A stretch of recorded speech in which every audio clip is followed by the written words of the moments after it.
The Breakup, Mournings of a Time Traveler by Nirvana B. The moment a new relationship forms in my life, it has already ended. I see its devastating yet guaranteed ending at the outset. Why do we take loss so hard, even though no one wants to live forever? We will lose our own bodies one day. It's why I love being around young people and children, and hate it at the same time. Although very heart-nourishing, I see the horror of my mortality in them. That's why we try to hold on to other bodies. It's why we feel pain when our lovers abandon us. Whether they left the earth or our lives, the mourning is the same. Because now they exist as a memory, like a corporeal ghost haunting your dreams. Breakups are simple reminders of death. It's like induced labor, but it's induced mourning because they are still alive. Just not alive in your life, which to me is the same permanence as death, just not with the finality of closure. It's like a mourning in limbo. It reminds us that we too will abandon ourselves one day, no matter how much we love ourselves. Life itself is time travel. We just need awareness to see it. Everything that was, is, and ever will be exists at the same time always. And that's just not a philosophical statement. Really sit with it. We are living through our past in every given moment. Capitalism robs us of our nostalgia and even infiltrates our dreams when sleeping. Joining any relationship is a sacrifice, like willingly getting onto a luxury cruise ship to have the time of your life, but knowing it will eventually sink in tragedy and there will be no destination. There is no kind way to drown hundreds of people. There is no perfect time or place to end a life. It just happens. A breakup will always be tragic. There will always be blood, a funeral, cremation of love poems, and mourning them forever.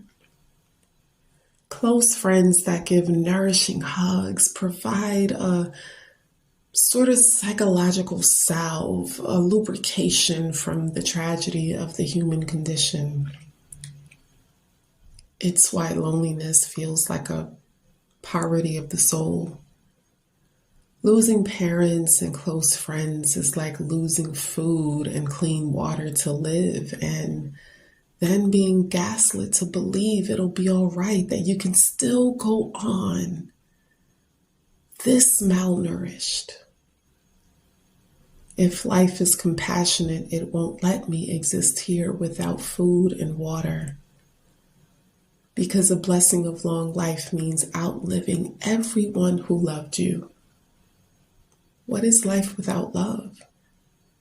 And although an enigmatic term to me, we know love when we feel it. Why do we get into vehicles we know will crash?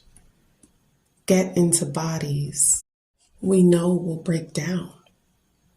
Get into marriages we know will end? When a relationship ends and you run into them, that's time travel. It's like being in the past and present at the same time. It's like seeing the ghost of someone who died and now your brain signals are firing every which way. And a feeling of general malaise floods your nervous system like a natural disaster you didn't prepare for. I'm terrible at endings. and switching tasks, but aren't we all? Praying that when the time comes for me to exit my vehicle, I do it with grace. It's hard to enjoy the party of life with an entity holding an hourglass above your head with your name on it, and in their right hand an axe in which they will end you with. They loom over your shoulder the entire party. Truly enjoying the company of another has always meant embracing the hard crash of despair that follows such high levels of ecstasy. The highest highs will always be met with the basement of hell lows, and sometimes the lows don't feel worth the highs or those perks or those advantages.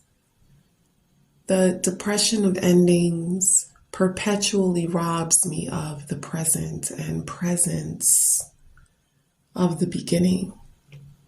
Wishing I could exist in that infinite gap between two thoughts where there is no high or low or perpetual grief, waiting for the other shoe to drop.